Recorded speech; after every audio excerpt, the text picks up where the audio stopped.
Project Zomboid is hands down the best zombie survival game ever created. But the weird thing about that is that it shouldn't be. With a development cycle that had so many things go wrong, the company should have gone bankrupt like 3 times, gaming mechanics that make me want to commit arson, having a UI that literally makes me shit myself, and also having one of the strangest choices for a name and mascot about a zombie game. We could call our zombie game Project Zomboid, and to make things even more appropriate, we will make our mascot a cute little red panda. Okay, alright, 1 second. Hey, security, I want you to shoot that guy in the fucking head. It does not make sense as to why this game is so cherished and popular. Trust me, this video is going to have a lot of depth, and I will run out of depth. If you were to take a quick look at this game and compare it to other zombie or even survival games for that matter, it would seem kind of average in comparison. After all, when I love a zombie game, it typically checks one of 3 boxes. The game either has some of the most insane, gory combat mechanics that activate my lizard brain, it looks downright gorgeous, or the story of that game is fantastic. And if it makes me cry, then that's an instant all-timer. Okay, Lee. I can do it. I can. Well, okay. Fuck you. My day's ruined. And when we look at Project Zomboid, it doesn't really have any of that. But there is something deeper about this game that keeps me and thousands of other players continuously crawling back every month, wanting to guzzle more and more. Wow. Many of you may be a tad confused at this Hobbit's comments. After all, he made the claim that this is the greatest zombie game ever made, but this troglodyte is shitting on it. Trust me when I tell you that it does get better. You are now entering the fucko zone. In terms of graphics, to be generous, it's kinda boring. It's a third-person, isometric, top-down view game where you can only see what is directly in front of your character, not what you, the player, can see, which does get most players killed right off the bat. The art design, while it has significantly improved a lot over the years, and I imagine it will continue to do so, the baseline from where they started was not a very high bar. And most importantly, the gameplay. While one can argue that the farther you get, the more depth that is presented in front of you, and there is some cool tech you can learn if you're fucking about it. But for any newcomer, it's kinda basic. The whole combat system can essentially be summed up to just walk back and left click a lot. And still, I managed to not do that right either. And story? Yeah, this game has some heavy-ass atmosphere. The true terror of being alone while everyone you once knew became an undead cannibal is very much present and is executed beautifully in this game. But when it comes to a narrative, unless you are actively paying attention to the world or seeking out little Easter eggs, there really isn't one. Like your father, who left for scratch-offs about 8 years ago. Hey, these jokes, while mean, are 98% projection. The only thing this game tells you is that you're gonna die. It doesn't tell you how the infection started, why you're immune, or why, for some fucking reason, you are followed by a helicopter. And yes, we will talk about this run ender in a second. You are given one goal: survive. Which, at the start of the game, you find out that's a goal you will inevitably lose because you are not Noble 6. So, why is this the best zombie game ever made? I made quite a bold claim at the start of the video, and my argument as to why is that it's not as good as other zombie games. Even I'm confused at this video script. Yep, that's right. You're still here. It may not get better, actually. I'm not entirely sure. But Project Zomboid has something that none of the other games I listed have. Something that truly sets it apart, and something that keeps bringing me back over and over again. Fulfillment. Okay, so many of you are probably confused, and some of you might just be downright angry, but if you hang with me for a second, I will tell you exactly what I mean. Hey, tell them about the mods. Tell them you can make the zombies naked. Okay, no, we're Shit. not doing that, all right? And aren't you, like, not allowed near a school? When I say this game is fulfilling, I mean there are 3 big reasons as to why this game can be the most satisfying game you will ever play.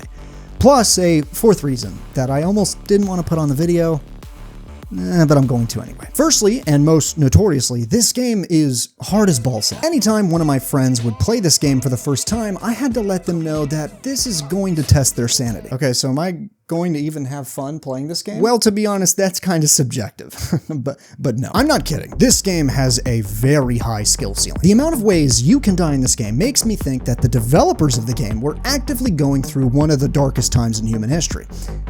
And they kind of actually were. When they started developing this game back in 2011, someone leaked the game, causing thousands of pirated copies to flood their inbox, all while still having to pay the server fees, which caused them to actually take the game off market for like a week. Another terrible setback this company faced when developing Project Zomboid is that one of the massive updates they were working on for months literally got stolen. I'm not even kidding. It was left on one of the devs' laptops or some shit. Their apartment got broken into, they stole the laptop, causing them to redo months of work because they did not have a backup file. So in a way, the devs are almost channeling their frustration and anger through the game and into your fucking face. You can die from infection, starvation, dehydration, falling from a high place, overexertion from one of your close and dear friends, and of course, from the undead. Which I need to talk about these things. Hello again. I don't have any mythical reason for popping up this time, I just got lonely. The zombies in this game are some of the most frightening depictions of the undead you will ever see. Not because they physically are that dangerous or that there are different variants of these ghouls, they aren't and there aren't. And if you were looking at some gameplay in the background here, you would think this is a literal cakewalk. You can actually outrun them just by walking. So why would you find these zombies to be the scariest? Well, okay, no. You were just supposed to come in, make some little witty comment about how poorly structured my video is, and fuck off. No one wants to hear some Twilight Zone fuck spew his own personal thoughts about a game. I just thought maybe I would have it like No, a different you were perspective. wrong. Okay. Get the fuck out, you're fired. The zombies in this game are an ever-present threat, constantly wandering around aimlessly, looking for anything that moves. You can think you cleared an entire town of the undead, but all it takes is one closet you forgot to check, and boom, you are now actively being turned into poop. You could build the biggest, baddest base, but suddenly a horde has migrated to your town, and no amount of walls can prepare you for this cataclysmic event. The game may turn down the intensity a little bit here and there, but you are never safe. And right when you start to find your stride, you get a little bit of confidence, the game throws a helicopter at you. That is not a metaphor. Whoa, hang on. I can see you might be a tad confused. Okay, quick little rundown. Within the first week or 1 month of starting your game, you will be visited by a helicopter. You cannot actually see it, but it can definitely see you. It draws every single zombie in a surrounding radius to your location. And if you haven't prepped well enough for it, which you probably haven't and never will, it will end your run. This may be the most common run ender in the whole game. Alright, I'm also a new character that he just created, and I don't think I have any more lines. This may be the most common run ender in the whole game. Even if you do beat every zombie in the game, you still need to eat and drink. You still need to make sure you don't get an infection, and you still need to survive. But despite this being an incredibly frustrating aspect of the game, it's easily the most important. If not for the challenge, would the reward even be sweet? And I am quite a sweet tooth. No, I'm not kidding. I bet when I was a kid, I was a fucking fat kid. And my aunt came up to me and said, you know, you're the family sweet eater. And she said that in front of my mom. When you take a step back and look at all that you have achieved throughout your playthrough, and you remember just how hard it was to accomplish this, that's when the game will hook you. Now, you may have noticed I said you. That wasn't just to establish a personal connection to you as the viewer and me as the YouTuber, even though you do look cute. You're rocking that shirt pretty well. I literally mean you. But first, it's time to pay the bills. This video is sponsored by Factor. We've all been there. Our stomach gets the rumblies. We want to eat something quick and easy that isn't so unhealthy, but also isn't crazy expensive. And boom, Your choices are limited. That's when Factor comes in to save the day. Factor delivers fresh, never frozen, chef-crafted, and very nutritious meals straight to your doorstep. Ready to eat in just 2 minutes. You pop that bad boy in the microwave and it is ready. Factor is designed to support your wellness journey because it's never too late to get into health and fitness. And with all the stress that comes with getting a workout plan down, the last thing you should be worried about is when you're going to eat and what you're going to eat. And Factor eliminates that stress. You don't have to think about cooking, planning, or cleaning up. You can just stay focused on your goals, and Factor will help support you. For me, because I'm such a lazy bastard, it is hard enough to get me to work out. So when Factor said that you can essentially skip the prep and cleanup, heat, eat, and enjoy in just 2 minutes, I was a happy camper. And trust me, for those that are focused on performance, most of the meals deliver 30 grams of protein or more. Factor have several meals that support muscle repair and recovery. And also, they taste pretty good. With over 100 rotating weekly options so you never get bored, to breakfast, shakes, salads, to any kind of nutritional food you can think of, Factor has got your back. So if you want to achieve your goals just a little bit easier, head to factor75.com or click the link below and use code McSpoonsFB50 to get 50% off your first Factor box, plus free breakfast for 1 year. That's code McSpoonsFB50 at Factor75.com to get 50% off plus free breakfast for 1 year. Offer only valid for new Factor customers with code and qualifying auto-renewing subscription purchases. This is the second aspect of the game that makes it taste so good, and it's something most zombie games simply do not possess.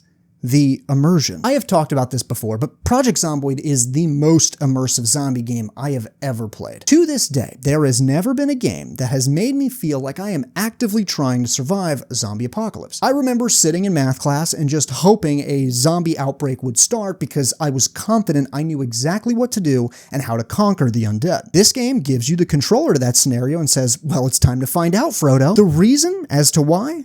Because the game is literally about you. Not only in terms of making your character look like you, but also it lets you pick what weaknesses and strengths you currently possess. Yeah, well, it can't be that immersive for you, Mr. Hobbit fuck, because it doesn't have a tiny dick trait, or a trait for being a fucking manlet. How could you fire me? How could you do this? I was only introduced this episode.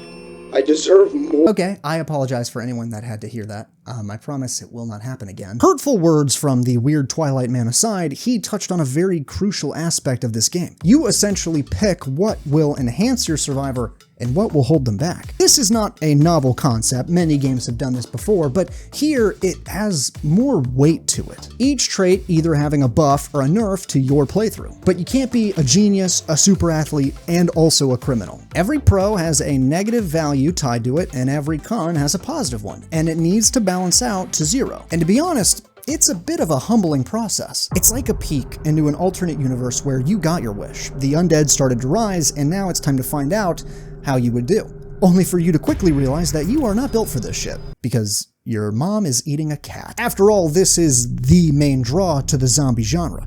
That's why we watch zombie shows, movies, and play these games. We get to briefly live vicariously through the characters we see on screen. Project Zomboid perfectly taps into that raw desire. The game said this is how you died. While it can make you realize just how not built for the shit you are, it can also give you a weird sense of pride. Every little hurdle you overcome or defense you build in a way is a mini reflection on your own personal character. I built my new base. I killed every zombie in Riverside, and I am unemployed. This is actually more important to Zomboid's gameplay loop than you might think, because when the game gets slow, which it fucking will, you still value even the mundane aspects of surviving. This would lead me to having fun doing the shit I would never consider entertaining in any other game, like reading, cleaning, decorating, or exercising. But in this game, I weirdly looked forward to those moments. While killing zombies is the best part of any zombie game, here they're so damn difficult and hard to deal with that you kinda like taking a break every now and then. So having the ability to take a break is an amazing reward. But this only works for so long. And this is why the game has such a monopoly on the zombie market. Because while you may have been lulled into a state of boredom, which for many new players is only a luxury, there is always something that snaps you back into what I like to call, holy fuck, I am out of my element. Because it's not like you played this game to see what color you would paint your house. You wanted to see how far you would go and what was along the road that took you there. There is an insane amount of depth to this game. And this is the third reason I keep playing it. If you ever get to a point where you can make it past your starter house and you learn all the basics of survival, you are rewarded for your efforts. I would say the first big project everyone wants to work towards is building a base, whether it be off of a currently constructed building or just straight up from scratch. There's a lot to learn, and when you finally get the hang of building it, you feel like a fucking badass. Questions you have to think about: where to build your base and what kind of layout you want. You can even paint your house. Personally, my favorite color is green. I love green. It's so fun, I'm here too. I'm a little animated guy. I'm sorry, who the fuck are you? My name's Floopy. I'm the talking mouse. This is getting too much. There are just too many characters in this video. Everyone, round up. Fucking 5-minute break. All right, guys, look, I appreciate all the help you've done with, pacing this video, but there's too many of you, all right? I can't keep up anymore. And some of you are going off script. I've given you a very specific job. Read your lines and stick to what you are good at, all right? Because this is getting out of control. And I swear to God, if it happens again, I'm erasing all of you. You were born today. I created you today. I can annihilate you whenever I want. Are we going to behave? That's very good. I'm Floopy. I actually don't remember making you Floopy. You could build wood walls or even steel ones if you're man enough. And also, just for fun, you can decorate the place however you want. Because, the apocalypse isn't all eerie dreary. It's got its upsides to it. But even maintaining that base requires a certain level of experience and willingness to learn mechanics about the game. Want electricity? Well, you gotta find a generator and you gotta make sure that it has fuel, it's in good condition, and you don't turn it on inside. Which I have done. You wanna collect every car in existence? Yeah, absolutely, go for it. It's harder than you think. Do you wanna be a one-man fucking army that just can annihilate all the zombies in the world with all of the different guns in this game? Have at it. The world is your oyster. If you wanna start a farm and husband animals, I have never done that. I literally couldn't help you if I wanted to. Knowledge aside, there are also little nuggets scattered across the game that make even exploring fun. For instance, you can find Jason Voorhees in a house where he has apparently killed a shit ton of people and then became a zombie. I actually found this dude during one of my lives, and I had no idea how rare he actually was. I had never encountered him before. So that's pretty cool. After you build a farm for food, you can build a sustainable water source through plumbing and shit. The world is so vast that every little town you explore fills your head with intrigue and mystery. At a certain point, you kind of stop worrying about survival and you start to ask questions like, how did this shit even start? I know I clowned on the story, or lack thereof, earlier in the video, but the lore here, if you can find it, is pretty interesting. You can discover some really creepy shit throughout this game. There's a bunch of radio messages that pop up where there are cannibals trying to lure you to a base so they can eat you. There's one about a preacher who got bit and he's actively fighting off a zombie horde. There's a ton of little stuff where you're like, okay, what actually caused this shit? But even on a more surface level, there is a story to every house you encounter. Sometimes you see two naked zombies that clearly were getting busy right before they turned, or they were just getting busy after they turned. I don't know. There are houses where the only inventory you can find are just toilet paper. Nice topical joke there. Y'all remember that? That shit was kind of surreal. At one point, I went into a house with a bunch of zombies that were all wearing their Letterman jackets from college, and it was clear that there was a fraternity party going on, and all the frat bros are dead and shit. It's not the most insane world building, but it's enough to keep me going. All of the little nuggets in this game really add to both the eeriness of the world and also its charm. I made fun of the Red Panda mascot, but I wouldn't have it any other way. And getting to actually wear the suit of the mascot is kind of funny. Oh my god, what is the name of that thing? Oh my god, I'm such a fake fan. I have no idea. I'm sorry. This is a hard balance to pull off, and I kind of wish the story of this world was more front and center. But because it's not, it does give you a reason to explore and learn more about the world. It's not that important to me. After all, I only recently got kinda good enough to actively seek out the history of this state, so while I never really needed it, it was a nice sweet cherry on top. Also, Saul Goodman is in this game. Kind of. Yeah, okay, I got time. Now, the fourth reason this game has had such a long lifespan is the mods.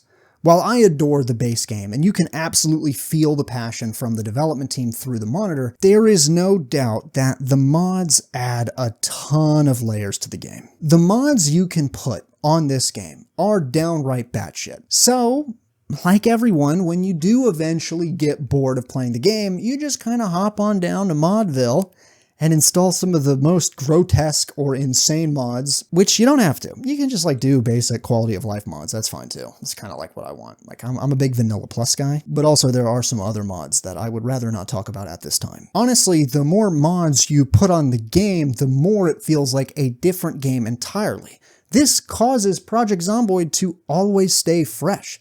That's why plenty of Project Zomboid YouTubers constantly have new challenges to pursue, which I don't understand how they can get to that level of skill. Seriously, I've been playing this game for years, and there's no fucking way I would even consider turning on sprinters. The modding community has easily made this game go from a 10 out of 10 to an 11 out of 10. Honestly, some of the mods I never want to revisit again. I don't like this. I don't like this. I do not like this. All in all, this game has become my new Minecraft. I don't mean because you can build, explore, and also kill zombies, and also mod the shit out of it. What I mean when I say this game is my new Minecraft is that it's the only other game that has become a seasonal pleasure. Like, I will play both of these games religiously for several weeks straight, then promptly drop it for months. But without fail, 100% guarantee, I always find myself coming back to these games. It's like a bug I get. Even at the lowest points of my gameplay where I like fractured my leg,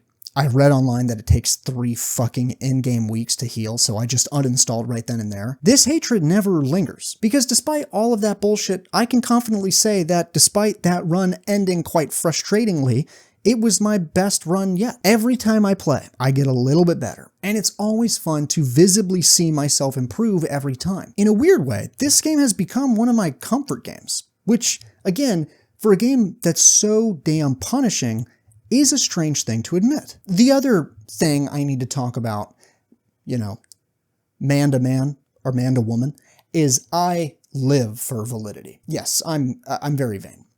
This has a point, I promise. I typically only like playing games with friends. I need my friends to praise and approve all of my builds when I play Minecraft, after all. Single-player games are not typically of interest to me. I like playing with friends. Now, is this game 100 times more fun with friends?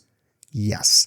But weirdly enough, I play this game solo for the most part. With the level of immersion, depth, and challenge, I can get lost in this game for literal days, which not many other games can claim that title. So if you have been on the fence, I want you to look at this video as not proof you'll have a good time, but a love letter from one zombie fan to another. I think you might dig this game. And if you've played it a ton, tell me what I got wrong. I'm sure you have a list. More importantly, Floopy here and I have a very important message to tell you. Yeah, I do. I'd like to thank our members. They keep the lights on, and Yep. and all y'all are so That's just right. tasty looking, and I think I just want to thank you All right. so much. All right, you've overstayed your welcome. But they look good. They get it. They look yummy. Fucking go. It's weird, right? You know, when you make all these weird, wacky characters, and then you know that they're dead. They're never coming back. I lied to them when I told them if they behaved, I would let them live. Nope. All dead. All gone. Twilight Man, gone. Weird sex zombie mod guy, gone. The teacher, that was probably actually the most helpful, killed him for the love of the game. Floopy might stay.